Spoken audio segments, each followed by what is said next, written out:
23 years ago, in June of 1997, Zeta Psi had its 150th birthday. And I thought I'd mark that anniversary with a bit of research that might interest and educate the audience at the Leadership Training Institute luncheon at the convention we held in New York that year. That summer's work resulted in the following monograph, which I call simply John McCrae and in Flanders Fields. Since 1997, I've been asked to present this piece on many occasions, and again this year, in these unique societal circumstances, I'm pleased to share my observations with you, newcomers to Zeta Psi. Welcome, and join me in stepping back to another age, to the world of John McCrae. Prominently featured in Zeta Psi's pledge manual is a grainy picture of a rather serious-looking fellow with a penetrating gaze. It's the same picture that hangs in the front hall of the Theta Xi chapter of Zeta Psi in Toronto, where it is flanked by two bronze plaques bearing the names of the 25 Theta Xis who died in the two world wars. Now, why is this picture of Dr. John McCrae, Theta Xi 1894, given such prominence in our fraternity's pledge manual and in Theta Xi's Hall of Honor? The simple answer is he wrote a poem in Flanders Fields, but there is more to it than that. In the words that follow, I hope to illuminate for those interested in the history of our fraternity something of the character of John McCrae and to suggest why this poem is relevant to us today. For the 8 chapters in Toronto and Montreal particularly, the First War was a turning point in our fraternity's history. Zeta Psi had been at the top of the fraternity world at both campuses since Theta Xi's historic founding in 1879 and Alpha Psi's establishment in 1883. We had weathered strong opposition from establishment and radical alike, but we had thrived and grown and led the fraternity movements at Toronto and McGill through the turn of the century into the aughts and the teens. The First War posed a major threat to our success, however. From the declaration of war in August 1914, the young men of Canada flocked from every walk of life to enlist. By war's end, approximately 1/5 of Canada's male population had entered the service of king and country. Zeta Psi's 2 Canadian chapters were no exceptions to this rule, signing up en masse right from the start. The brothers of Theta Xi are proud to say that the only cessation in the chapter's history was when the entire active chapter went to war in 1916 and the chapter house was rented to the Royal Flying Corps. In Alpha Psi's case, reduced numbers forced them to move from a rented house to a small apartment for a while. A handful of actives waiting their orders to ship out overseas barely kept the flame of fraternity burning in Montreal. In the story of Zeta Psi, published in 1932, we read, "It was February 1916 that Ken Elm Winslow wrote from McGill, 'The chapter continues to grow smaller each week, and it is almost certain that if the war lasts much longer, Alpha Psi as an active chapter will cease to exist.' The very next month, March 1916, the chapter letter from Theta Xi read, 'For the last time until after the war, the Theta Xi chapter sends greetings to our sister chapters and bids farewell to the circle of Zeta Psi. The cause of our country has been heard by the whole chapter, and in a few months there won't be anyone left. There are now almost 100 Zates from Theta Xi in active service, a record far ahead of any other fraternity at the university.' To put some American perspective on this, hear what the Phi Alpha of the day, Howard D. Briggs of the Epsilon chapter, wrote back to Theta Xi. 'Our sympathy for you at this time is all the keener because 50 years ago, some of our sister chapters here were undergoing, for country and humanity, the same trial that you are undergoing today. History affords no finer example of vigor, fortitude, and true patriotism than the action of our 2 Canadian chapters in this, a crucial time for the whole world. We are glad indeed that this is such stuff as Zates are made of.' I cannot close without being so personal as to recall an experience of my own chapter which enlisted to a man during the Civil War. An experience which seemed a calamity at the time has proved to be one of our noblest memories." Brother Briggs put it well. Despite the deaths of 19 Theta Xi brothers and 27 of Alpha Psi, the calamity of the Great War indeed proved a noble memory for the 2 Canadian chapters. Upon returning, Alpha Psi reestablished itself as the premier fraternity at McGill and soon built their first owned chapter house, a magnificent memorial to the war record of the chapter, which was opened in 1924. A core group of Theta Xi's returning officers chose Zeta Psi over beginning their careers for the first crucial year or two. They reopened the chapter house, rushed a new class, reestablished the chapter, fully renovated the house they had bought in 1910, and rose again to the top of the heap at U of T. Our two chapters generally have thrived, but the houses we built to last or rebuilt are no longer with us. Alpha Psi's was sold tragically when the chapter was temporarily closed during tough times in the 1970s. Just after the chapter was reestablished in 1979, and as negotiations were coming to a head, the building was gutted by fire, and the dream of the Alpha Psi again presiding at 3637 University Avenue was dashed. Theta Xi's is a happier story. Though the chapter house owned since 1910 at 118 St. George Street was expropriated in the 1960s by the university, it was not before 4 appeals were fiercely fought that the Supreme Court of Canada ruled that Theta Xi was entitled to more than twice the university's initial offer. Thus, in 1966, a new property even nicer than the old was purchased just north of campus and out of the reach of the university's eminent domain. But as it turns out, the one most lasting memorial to the Zeta Psi brothers who gave their lives in the First War or in any war is a simple 15-line poem. It is not just dear to us in Zeta Psi. In fact, it is a lasting memorial for all the British, American, and Europeans who fought on the Allied side. That poem, of course, is in Flanders Field by Brother John Alexander McCrae, Theta Xi, 94. Let me give you an introduction to Brother McCrae and to the times in which he lived. He was born in Guelph, about 50 miles from Toronto, on November 30th, 1872, to a middle-class family of Scottish immigrants. McCrae inherited much from his family background, not money, but a feeling for service to his country. His father was a decorated military man. A love of literature. His mother was uncommonly well-educated for a woman of her time. And a deep religious devotion. The family was rock-ribbed Presbyterian. To this, he added a keen intelligence and wide-ranging academic curiosity. He won a scholarship to the University of Toronto at the age of 16 and qualified to teach high school mathematics and English before graduation.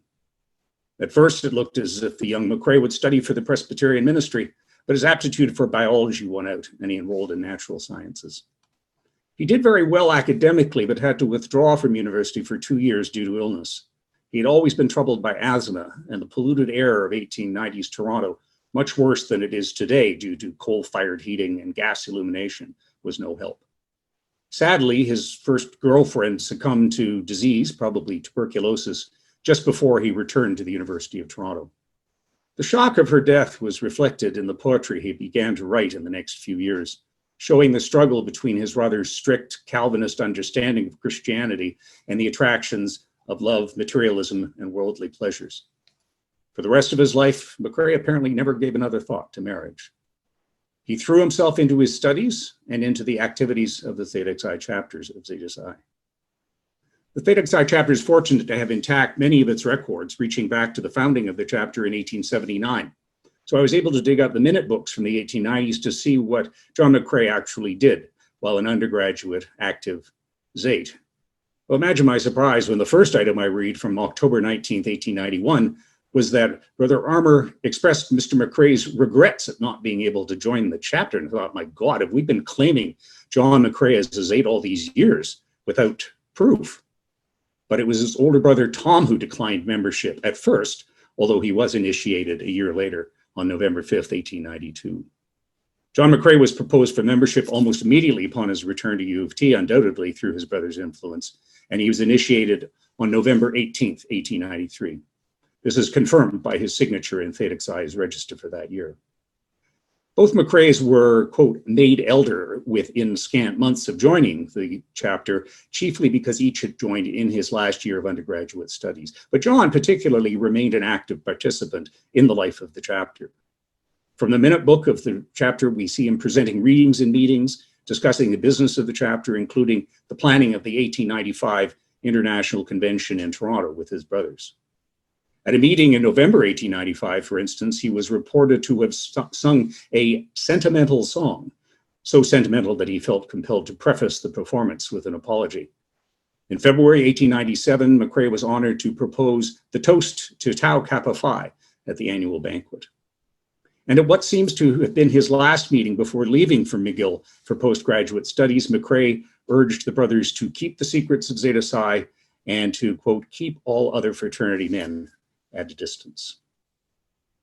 State meetings were in some ways different 100 and some odd years ago. There were many more songs, mostly humorous, and musical presentations. Most brothers either could play an instrument or sing, and there always seems to have been a piano in the meeting room. As well, there were literary readings and debates among the brothers. Some of the debating subjects are no longer heard of. Quote, resolved that the British Empire be reconstituted as an imperial federation. Some retained support only among the purse-lipped social engineers, bureaucracy fanatics, and the government of Ontario. Resolved that the government should have a monopoly in the traffic of distilled liquors. And some would ring a bell with any man. Resolved that marriage is a failure. This resolution carried. But the meetings held during John McCrae's time in Toronto reflect fraternity business being transacted in a way that sounds quite familiar today. Names of prospective brothers were suggested, names withdrawn, names passed, and the brothers initiated, one by one throughout the year, not all in a group, as is mostly our custom today. Many of their routines are our routines. Many of their problems are ours today in character, if not in scope. Here are just a few items of business from 120 years ago in the Theta Xi chapter. It was resolved to brace up the initiation ceremonies by rehearsals and making the officers familiar with their parts. The executive still needs reminders about this. Brothers Moore and Glasgow gave good excuses for their order from the Grand Chapter Convention. Now, I bet they were good excuses. Convention in those days seemed to be nothing more than a 2-day midwinter drunk. It was resolved that the floor be stained by the brothers, it being deemed too expensive to employ a man. Brothers always hate doing the work themselves, but sometimes there's just no money for hired help. Brother Moss, having cold feet, wished the fires be kept lighted during the week, and Brother Robinson asked if the storm windows had been put up yet. Complaints about the lousy heat and the storm windows to the stingy house manager were weekly events when I was active. New members were treated with becoming respect. Resolved that the neophytes be appointed a committee to clean up the billiard room. A polite way of getting the new boys to do all the work. Games of chance were not unknown. Brother Armour was shocked at the continual gambling permitted in the chapter and moved that all gambling be prohibited. Well, this motion didn't go far. Brother McCrae himself suggested that the discussion of the matter be postponed for 4 weeks, which it was when it was quietly forgotten. Sometimes brothers made generous gifts to the chapter. Elder brothers Clays, Moran, and McAllister came in early in the evening and, having dined downtown, presented the chapters with several souvenirs in the form of napkins, forks, knives, and spoons. And hardly a meeting went by without a new proposal for charging for use of the billiard table. Should it be 5 cents a cue, 10 cents a game, free during the week and a quarter on a game on the weekend? Whatever it was, there was always a new money-raising scheme because, surprise, surprise, the brothers were behind on all their bills. Of course, that never happens today. Then, as now, the treasurer's report was a highlight of proceedings. Active fees were $12.50 a year, and initiation fees $5, and it was sometimes difficult to collect these enormous sums. Legal proceedings are being threatened by Mitchies, who were the liquor purveyors downtown Toronto. Brothers are urged to settle their accounts with the Gamma. The Gamma said that the chapter had never been in a better financial condition, which wasn't saying much. And finally, the Gamma read a most disheartening report. So, nothing much different from the 1890s to the 2010s and 2020s. Indeed, one of the most common features of the Theta Xi minutes in those days was evidence of an ongoing fascination with and devotion to one thing held dear then and now: beer. A series of entries in the fall and winter of 1892 show the chapter much absorbed with the beer question. Some spoil sport moved that beer be absent from the rooms except on Saturday, but this proposal was fortunately defeated. An amendment proposed that beer be provided during the week and a book be on hand to register the names of those consuming. This motion was passed, but nothing much seems to have been done in consequence. Later that year, it moved that beer be reduced to 10 cents a bottle. A few weeks later, usual discussion of the beer question. A couple of weeks past that, Brother Gilmore inquired of Elder Brother Armour about his promised keg of beer. After prolonged discussion, Elder Brother Armour promised 5 dozen ale to chapter after Christmas in early January, but on February 4th, the Gamma was commissioned to interview Elder Brother Armour as to his forgotten promise. And when it came to their beer, the brothers were no respecters of their elders and betters. In March, a motion of censure was passed against elder brother Armour for failing to supply the promised brew. 2 years later, in 1895, there was a debate on whether new men should be admitted into the chapter house at all before initiation, a motion which failed. Some brothers felt that the secrets of the fraternity might be compromised by such action, but our by then elder brother Gilmore irreverently stated that, quote, beer was the secret of our society. Beer was not just consumed on chapter premises either. Brothers were also warned by the Phi not to parade the streets in an unfit condition when coming to the chapter from other entertainments. This warning was issued more or less quarterly during the 1890s. The Phi himself was a bit of a handful at one meeting. The Phi fined himself 3 times. First, 25 cents for inebriation, next 50 cents for giggling, and last, $1 for emitting strange sounds. The brothers were frequently in high spirits at the house and elsewhere. The 14th annual banquet was deemed undoubtedly a most successful evening at the meeting of February 25th, 1893. But a couple of weeks later, Most Worthy reported that the expenses of the banquet, including breakages, were very heavy. Brother Gilmore promised to have the window mended. Sporting events were planned. Brother Boyd moved that the active brothers should play a game of hockey against the elders, a splendid scheme if we could get 7 actives who could skate and stay sober. And brothers went on road trips. The meeting then came to an end with the singing of the closing ode. 12 brothers only were standing in the circle, the absent brothers probably drunk and incapable at Kingston. This was the lively Zeta Psi world of 100 and some years ago in which John McCrae studied and socialized. He graduated in 1894 with a BA majoring in natural sciences and followed his brother Tom into U of T's medical school, graduating in 1898 with a gold medal in pathology and physiology. After moving to Montreal in 1899 for further medical studies, he volunteered for service in the Boer War after obtaining permission to postpone his fellowship at McGill. He embarked for South Africa in December 1899, where he served with distinction as a lieutenant in charge of a battery section, not as a medical officer, as I had always thought. Apparently, he also had the good fortune to meet Rudyard Kipling, one of Britain's best-known poets and a staunch proponent of the imperialist policies that were driving the Boer War. McCrae returned to Montreal a year later, singing the new century in with 3 of his Alpha Psi brethren who were taking the same ship. He resumed his research at McGill's medical school, working towards his specialty in pathology, the study of the causes of disease and death, which involves dealing with scores of autopsies and cadavers. And all too soon, he would have to use that specialty. McCrae had felt the power and size of empire during his time in South Africa and found the actual fighting exhilarating even as he was bored by the day-to-day grind of soldiering. He was deemed an excellent officer, the most popular of the lot, and promoted to captain and then to major after returning from the war. He was also a staunch supporter of the empire and the queen who reigned over it. But his true feeling about war and a faint foreshadowing of in Flanders Fields can be found in an article he wrote for the Montreal-based University magazine. Quote, "In the field there are 1,000 things that speak of the cost of war, the cost in treasure. But there is an echo even at home in the rows of boyish faces that appear week after week in the illustrated magazines with the inscription, 'Killed at so-and-so,' or 'dead of wounds,' in sickening regularity." Yet this gloomy theme of death, which informs much of his poetry, was not echoed by all reports in McCrae's own public character. He is unfailingly described by his friends and fraternity brothers as charming, jovial, kindly, sparkling. McCrae's Theta Xi's brother, Stephen Leacock, Canada's best-known humorist of the time, described him in the following terms. "No man of our circle worked harder than John McCrae, yet he seemed to find time for everything and contrived somehow to fill in the spare moments of a busy life with the reveries of a poet. He was in great demand at Montreal dinner parties, his fund of stories never exhausted. He was the treasure of his hostess."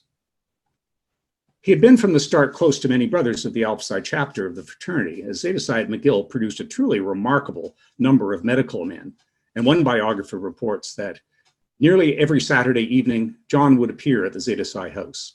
Although older, he was popular for showing a lot of interest, giving wise advice, and telling stories as only he could tell them. Although he remained a devout Presbyterian, he seems to have enjoyed more than the occasional dram with his friends. One of his colleagues received a letter in which McCrae expressed his hope that his friend was getting a chair of drink established at the University of Pittsburgh. By 1911, McCrae was one of the more senior and respected teachers and physicians in Montreal, working at McGill University and the Royal Victoria Hospital. But his busy life was once again to take a military turn. One day after the British Parliament declared war on Germany in August 1914, Canada followed suit. Our Prime Minister of the day stated that this separate declaration determines absolutely once and for all that we have passed from the status of the protected colony to that of the participating nation. McCrae volunteered immediately upon hearing the news and was appointed brigade surgeon to the 1st Canadian Field Artillery. He trained in England through the fall and winter while both sides locked themselves into a network of trenches reaching from the Swiss frontier to the North Sea. And by the end of 1914, there was deadlock on the Western Front. McCrae was posted to Flanders in April 1915, just in time for the Second Battle of Ypres and the first use of chlorine gas by the Germans. The tale of tragedy that this great war provides is too overwhelming for a short essay like this.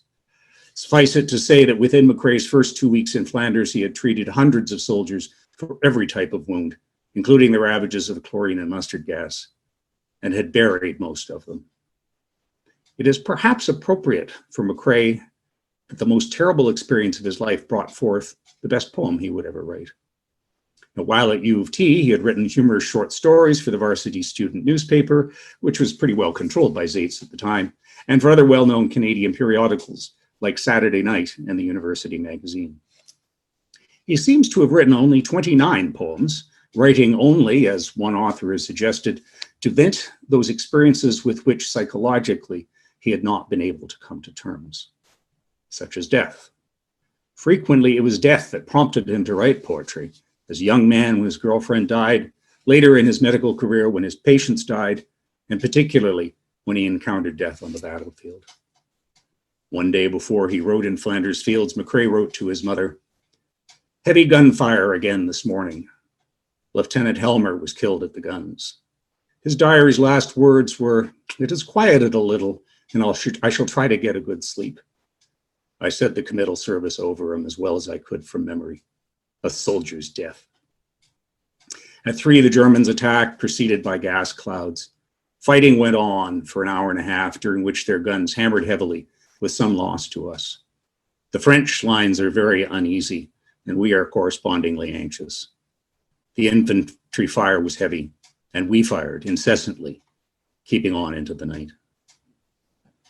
McCrae was clearly very moved by the death of his friend and fellow officer, Lieutenant Helmer, who had been blown to bits by an 8-inch shell. And the next day, May 3rd, 1915, John McCrae wrote in Flanders Fields. He later said that he wrote it just for himself and his trench mates, never really thinking of having the work publicized. However, McCrae was shortly reassigned from the front as lieutenant colonel in charge of medicine at the No. 3 Canadian General Hospital, nicknamed the McGill Zate Hospital because of the 13 fellow Zates he joined on the staff. The work was continuous and demanding, and McCrae was initially reluctant to take any time to submit in Flanders Fields to the London magazines. However, after some convincing by his fellow officers, he did so, and the popular news magazine Punch published the poem anonymously on December 8th, 1915. It became a huge success immediately. Punch was a favorite magazine of the English-speaking soldiers on the Western Front, and they copied the poem and quoted it in the trenches. Some sent copies home to their families, who then sent it to others, and so it became famous.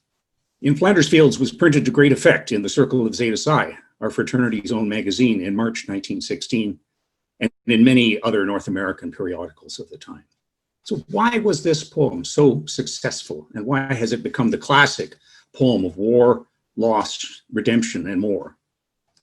Well, I'm no English professor, but here are a few ideas. To begin, he creates an idyllic, peaceful backdrop in Flanders Fields, where pastoral activities are the norm, where poppies blow. This pastoral idyll is not what it seems, however. The verdant fields have become graveyards between the crosses, row on row, that mark our place. And then there's the mad juxtaposition of peace and war, of sweet birdsong and dreadful artillery, and in the skies, the larks still bravely singing, fly scarce heard amid the guns below. He identifies the speaker, the narrator, as a sort of collective soldier's everyman, not some warrior prince, not a poetic hero, just we are the dead. Well, and we were young. This was a very young war, the youngest to date, some say. The average age of the recruits and volunteers was 17 to 23 years of age, not the professional soldiers in their late 20s and 30s, as it had been in the 19th century. Well, and the middle stanza particularly speaks to these young troops, to these green officers, I think, the wasted promise, the fond memories of pre-war life. Short days ago, we lived, felt dawn, saw sunset glow, loved and were loved. But our narrator knows this is all past, and now we lie in Flanders Fields. McCrae gives us a strong feeling that fighting is for one's own reasons, human reasons, for one's fellow man, not for the king and country we know McCrae revered, not for some ideal of glory. Take up our quarrel with the foe.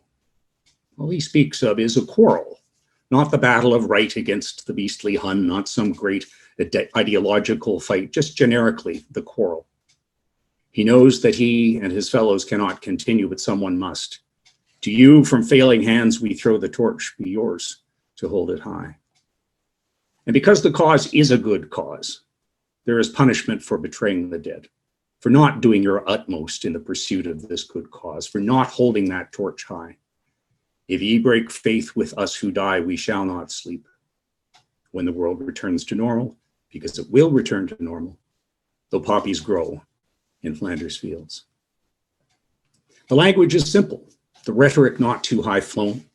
It's composed of simple, almost austere Anglo-Saxon words, no flowery Latinate adjectives as was the fashion in the Victorian and Edwardian poetry of the time. Well, the poem was immediately successful with the military rank and file and with the civilian public as well. In Flanders Fields also received endorsement from the military brass and politicians, being used in recruiting and fundraising for the war effort, most successfully in Britain, Canada, and later in 1917 in the US. The military brass liked the message of take up our quarrel, if ye break faith, as a way to keeping the men coming to the trenches month after month, year after year in this dreadful war. Meanwhile, as his poem grew in popularity, McCrae continued to work in French hospitals or on the front through 1916 and 1917. After the terrible casualties of the Battle of Vimy Ridge, however, his friends say McCrae found it increasingly difficult to face up to the suffering and carnage that he daily was witness to.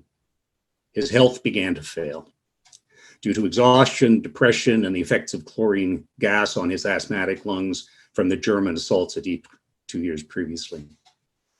Through 1916 and 1917, he continued to run the No. 3 Canadian General Hospital, dealing with low morale, bad weather, bureaucratic controversy, and the never-ending waves of casualties, particularly from the Battle of the Somme, which involved 3 million combatants over 2.5 months.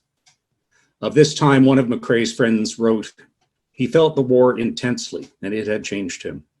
Loyal and straightforward as ever, he was no longer the cheery, light-hearted companion of good sayings. Now the war was with him night and day. McCrae had continued to insist on living in a tent through the year, like his comrades at the front, rather than in officers' huts, and it took its toll.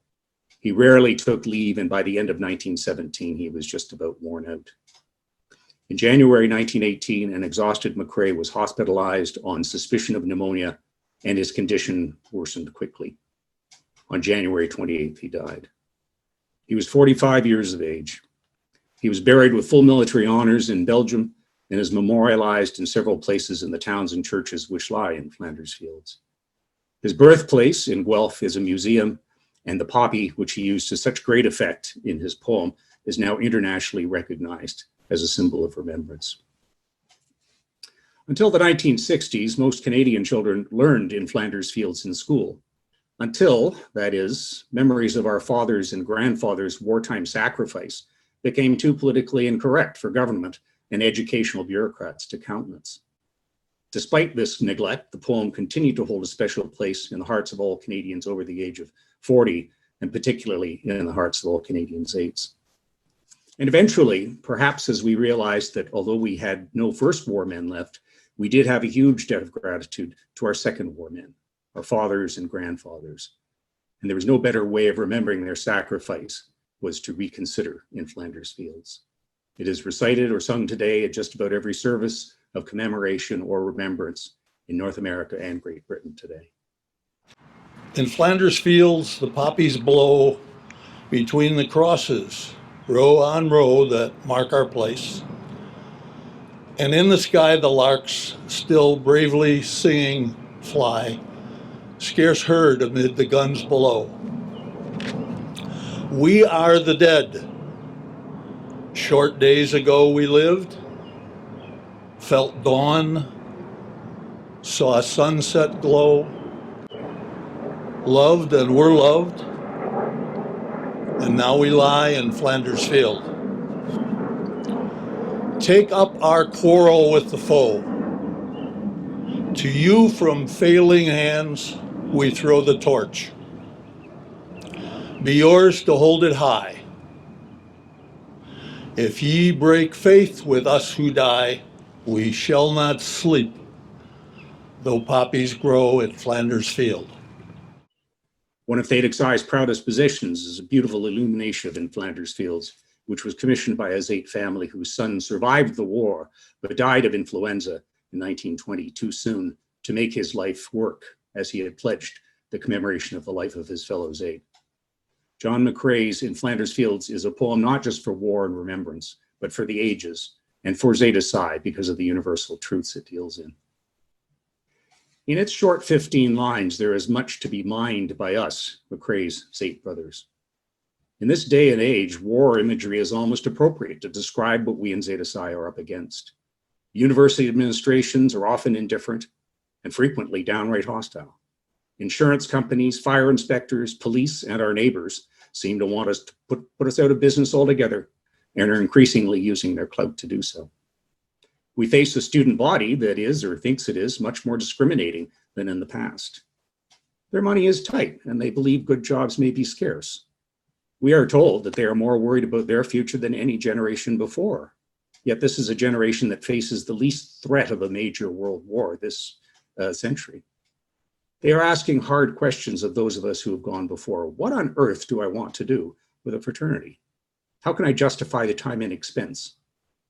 And what will it do for me? McCrae's poem does not give us pat answers. It doesn't spell out in detail, here's what you're joining for, any more than it told its audience all those years ago, here's what we're fighting for. But what In Flanders Fields does do is tell us all that whatever is worth doing well. The third stanza is the one that we as elders want you as actives particularly to take heed of. Let us as elders who have gone before exhort you to take up our quarrel with the foe. To you from failing hands we throw the torch. Be yours to hold it high. Who is the foe today? Well, not the Germans this time, but just the world outside our mystic circle, the people who do not, cannot, or stubbornly will not understand why fraternity is important to us.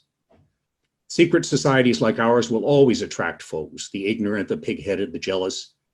And sometimes, sadly, we manufacture new adversaries, new enemies, because of our own poor behavior. To battle our new foe effectively and to attract the new blood our chapters require to thrive, we must ensure that our behavior reflects our true selves so that we may be left free to pursue our lives, guided by the ideals of Zeta Psi. And what of the torch? How about the light that beams from the five-pointed star of Zeta Psi Fellowship? The torch we elders have thrown to you actives provides the light for your own path in Zeta Psi, but it can do more than that. If you put the extra effort in, hold that torch high enough, it will provide light not just to you and your fellow Zetas, but to those who would join us and to others who would strike us down. Light to a new skeptical generation of students that is wary as never before of such intangibles as fraternity membership. Light to our universities that often despise us, our classmates who misunderstand us, our neighbors who are sometimes fed up with us, and our families who sometimes distrust the motives of Zeta Psi. Well, and there's a warning from us to you undergraduates as well. If ye break faith with us who die, we shall not sleep. Now, some of us elders may seem pretty dead to you. I hope you'll take it as a metaphor. But one way or the other, we have passed our beloved Zeta Psi on to you undergraduates. Much as we may grumble from time to time how much better it was in the old days, how bad the new generation is, take it with a grain of salt. We know that new men are needed every year, and new ideas too, for Zeta Psi to thrive. We put our faith in you, our trust in you, to ensure that these new men are deserving and these new ideas are worthy. But we shall not sleep unless we know that our faith has been well placed. If succeeding generations of Zetas do not grasp that torch and hold it high, our noble order will die. Unlike the poppies that grow in the fields of Flanders, which bloom every year no matter what, Zeta Psi needs new men to quarrel with the foe, to catch and bear the torch, and to keep the faith every year to keep healthy and alive. John McCrae has left a treasured artifact to Zeta Psi and is a reminder that if our endeavor is worthwhile, and it is worthwhile, we need to soldier on. Through minefields of political correctness, of risks to be managed, of personality clashes, of generational disagreements between active and elders, between neos and senior classmen, we must soldier on. We must do our best. We must always reach beyond ourselves in search of the greater good. We must ensure that there are new generations to take up the quarrel, a new group to whom we can throw the torch, so that we may rest easy that our cause is in good hands and that our purpose is being met, that our great order is being protected and advanced. We must be sure to follow Brother McCrae's advice. Whether he knew it or not, he showed the way for our fathers and grandfathers, and for us today, and for those who are claiming this new century as we claimed the last for Zeta Psi. Thank you.